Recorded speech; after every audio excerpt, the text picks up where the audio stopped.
Te Araroa, South Island, has been on my bucket list for some years, and this year I had the opportunity to do the hike. I took the boat from Picton to Ship Cove on January 14th, 2025. At 10 a.m., I started the hike in Ship Cove. For the first 75 kilometers, the TA follows the Queen Charlotte track. The track is well maintained and the hiking is easy. This is like a walk in the park compared to the rest of the hike. Schoolhouse Bay Campsite.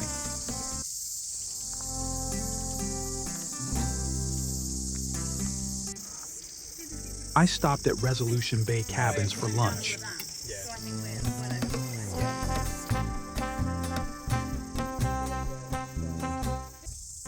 I usually do the long-distance hikes together with Inger, but this time, I'll hike alone. The first meeting of Waiau.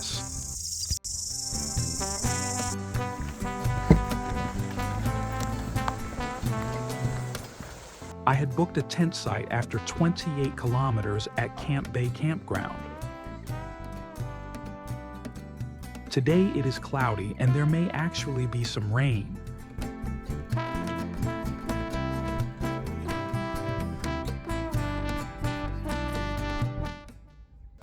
Bay of Many Coves campsite. There was some light rain, and I had a break in the shelter.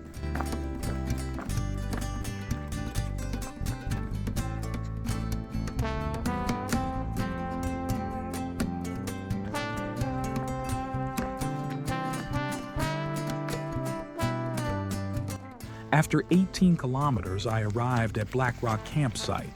There was still some light rain, and I had lunch in the shelter. Most of the hike at Queen Charlotte track is in forest, but there are some open areas where I could see the fjords and sea on both sides of the ridge.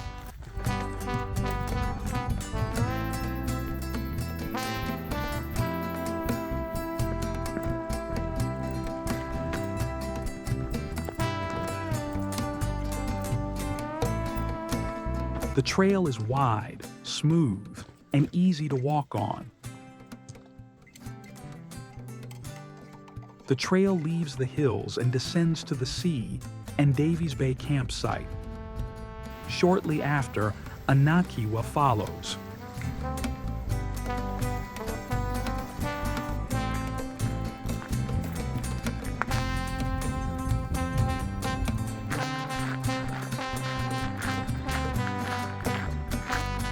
Now it's a relatively flat walk for almost 20 kilometers to Havelock, where I'll end the day.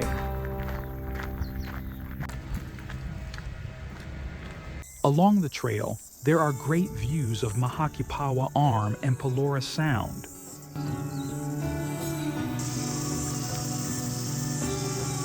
Notice the water coming out of the tree. Havelock is on the other side of the inlet. In Havelock, I'll be staying overnight in a tent at Havelock Holiday Park. I've also sent a resupply package there with provisions for the next 8 days. It's 20 kilometers from Havelock to today's destination, Pelorus Bridge. The hike is on flat terrain, mainly on a gravel road. The first section of the TA is from Ship Cove to Pelorus Bridge. On the road walk to Pelorus Bridge, I got an inflammation in my knee, and I had to get to the nearest town, Nelson, for 3 days to recover.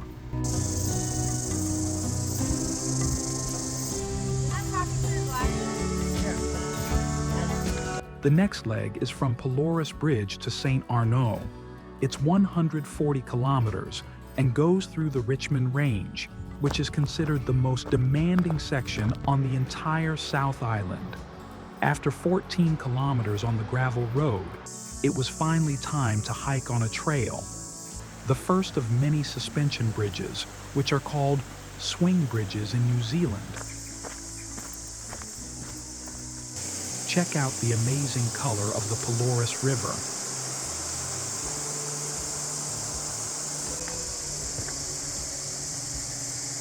As expected, this trail is completely different from the Queen Charlotte track. Here, the terrain is steep and the trail is full of roots. A quick stop at Captain's Creek Hut.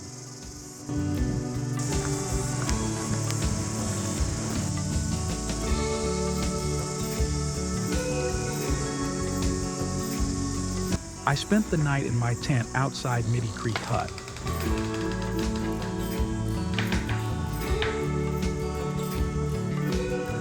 Day 9. I've now started the 650-meter climb up to Rock's hut. It's good to get this climb done first thing in the morning while it's still cool. After 2 hours of hiking, I arrive at Rock's hut. A taste of the mud on the trail.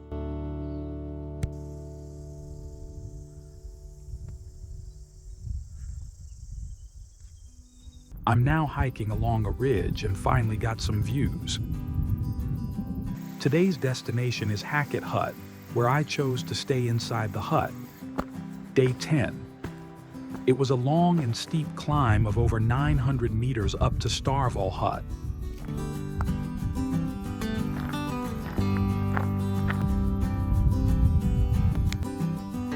The hut was right at the tree line, and now I tackled the next 300 meters up to Mount Starvall.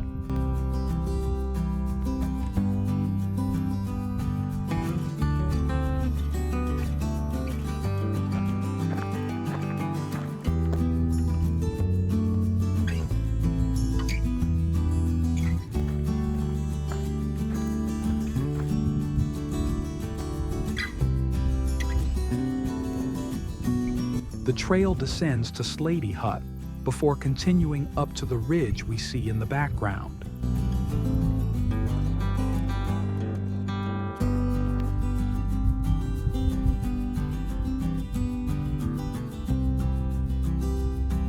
Little Rintoul on the left and Mount Rintoul on the right. The ridge I've been hiking on.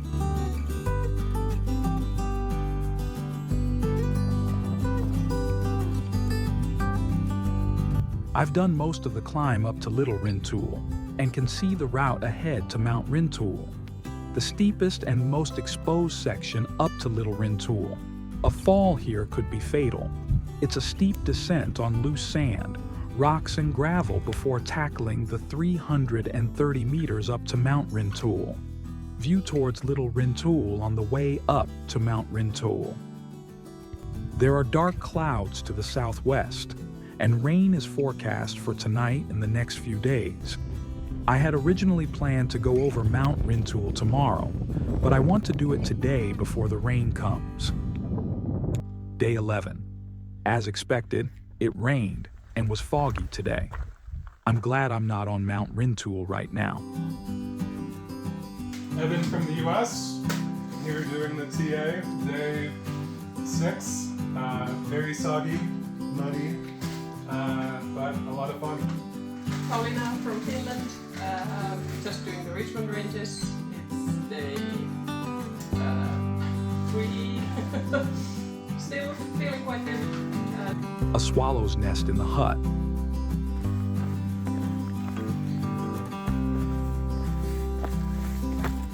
It was foggy and rainy all day. I'm ending today's hike at Mid-Waiau Hut. Day 12. The first part of today's hike is in the narrow river valley of the Waiau River. The river is crossed several times, and in several places you have to walk in the river itself. It was raining today too, and that made the trail along the river extremely slippery. In fact, in several places it was actually dangerous to hike under these conditions. A fall could be fatal. There are a lot of wasps along the trail, and they build nests in roots underground. Finally, I left the Waiau River and got up to top Waiau Hut.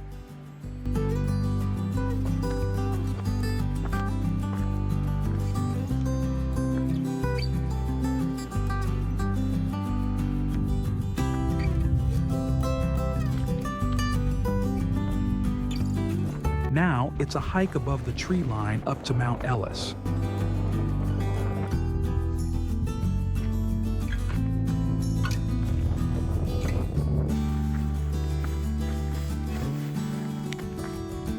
Now I'm hiking down to Hunter's Hut, which is today's destination. Day 13. Today's hike starts with a long section through scree before hiking up and down through valleys.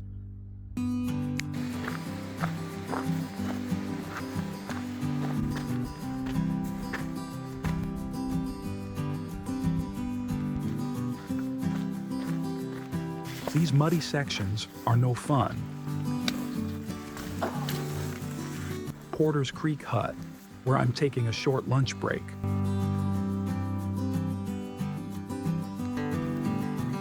We'll take a look inside the hut.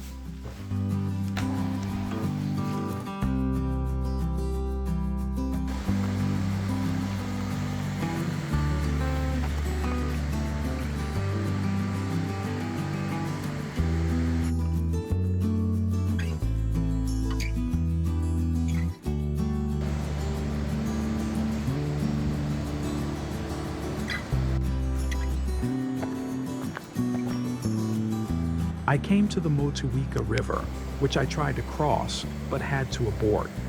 The depth and strong current made me not want to cross it alone, and I chose to wait until Mark and Ronald arrived so I could cross with them. Safety first.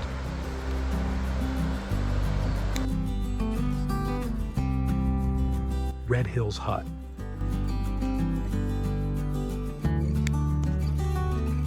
Inside the hut, there was a pleasant surprise. There were 5 cans of drinks. Woohoo! Oh yeah! Oh yeah, Bjorn! You did it! We did it! This is great! Day 14. A few kilometers of walking along Highway 63 into St. Arnaud. The next leg is 120 kilometers from St. Arnaud to Boyle Village. Day 15.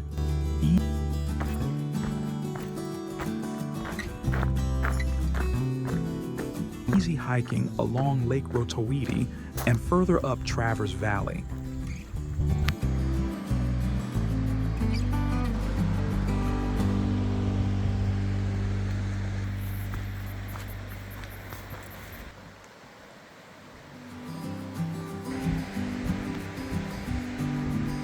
Travers Falls.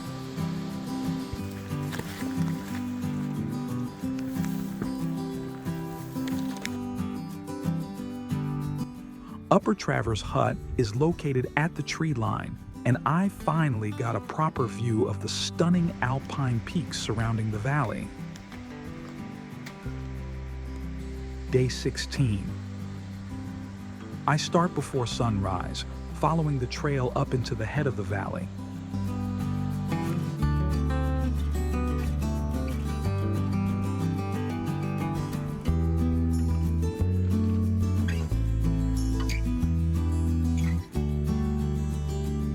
It's great to finally be able to see alpine peaks like these.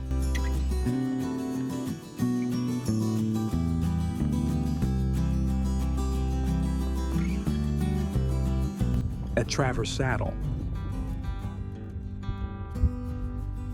Heavy rain was forecast for the next 24 hours, and dark clouds were rolling in from the west.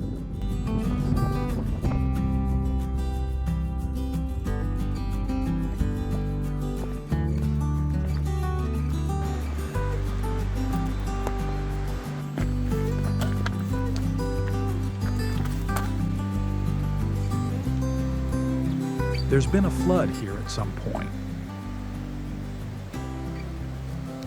A break from the rain under a massive rock, almost like a cave.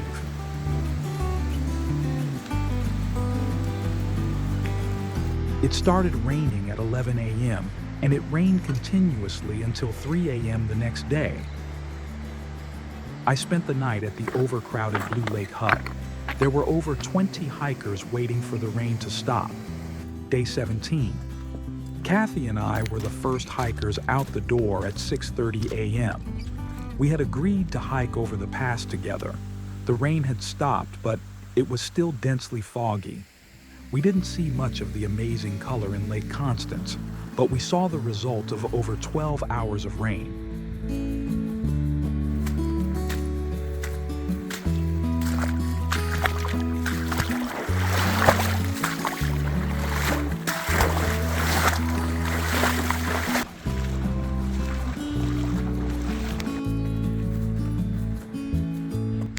The 500-meter climb up to Waiau Pass is extremely steep.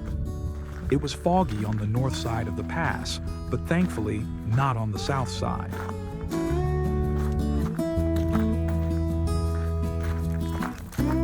On the way down, there were some sections with scrambling.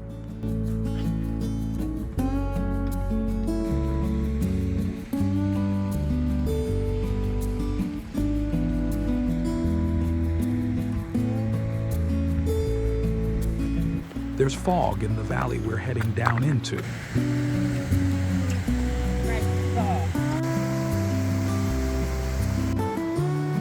There were many river crossings throughout the day.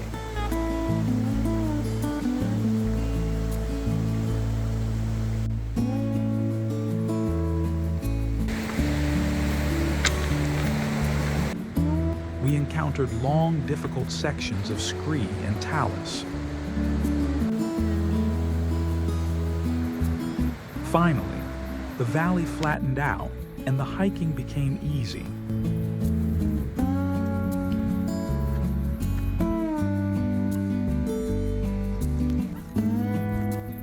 Kathy chose to end the day at Waiau Hut, while I continued hiking 21 kilometers down the valley. My feet were wet all day, even though it wasn't raining.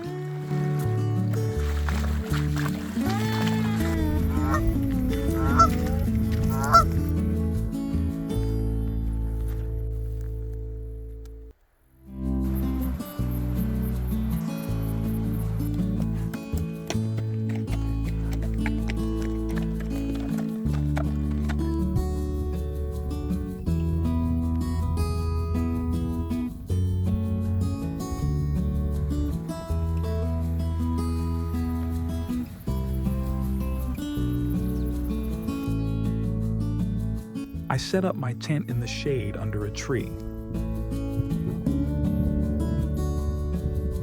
Day 18. Red skies in the morning often indicate rain, but luckily, it didn't rain today.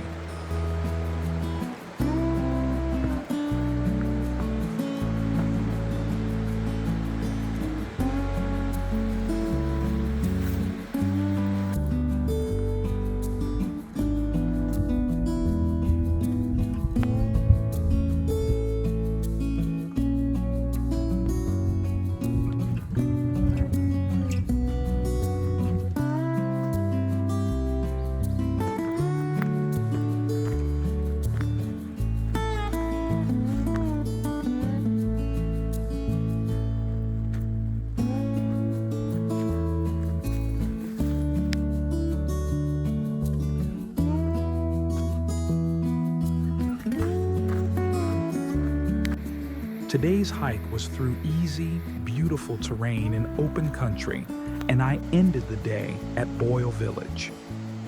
The next leg is 120 kilometers from Boyle Village to Arthur's Pass.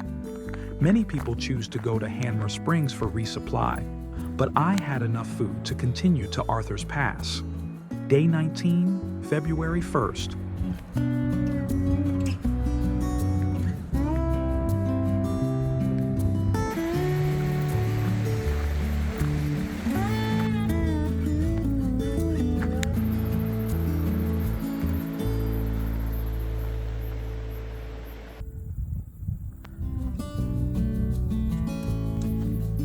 I ended the day at Hope Kiwi Lodge. Day 20.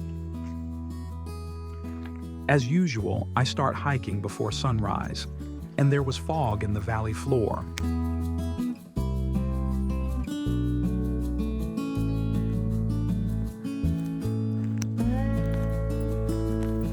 There was a lot of hiking through forest today, at times dense forest. The Hurunui River is crossed on a long suspension bridge.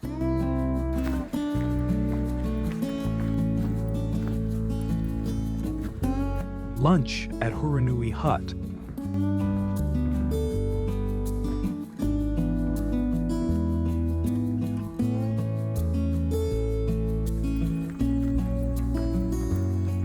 I had to take a dip in the hot pool even though it was a warm day.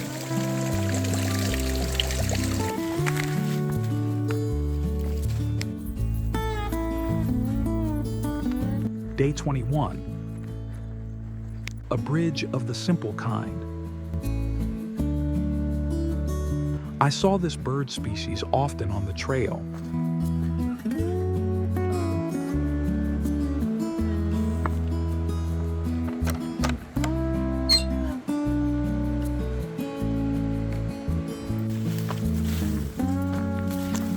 I followed the Hurunui Valley up to Harper Pass, then down the other side into the Taramacau Valley.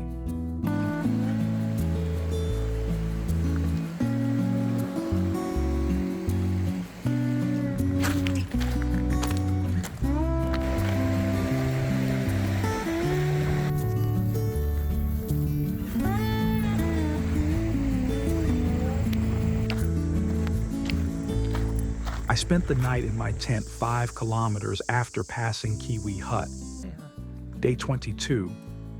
This section, a couple of kilometers in the dense forest along the Otira River, was some of the toughest bushwhacking on the entire TA. Deception Valley, with the Deception River, offers tough and challenging sections.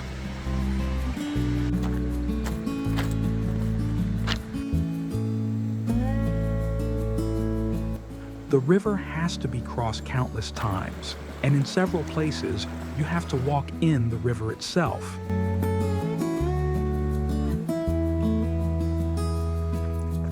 The last part up to Goat Pass Hut.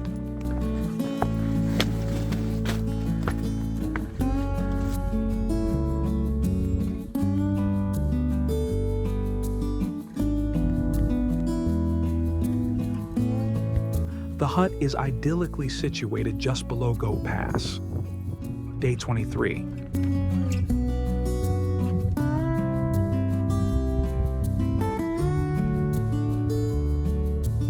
I love the first rays of sunlight on the mountaintops.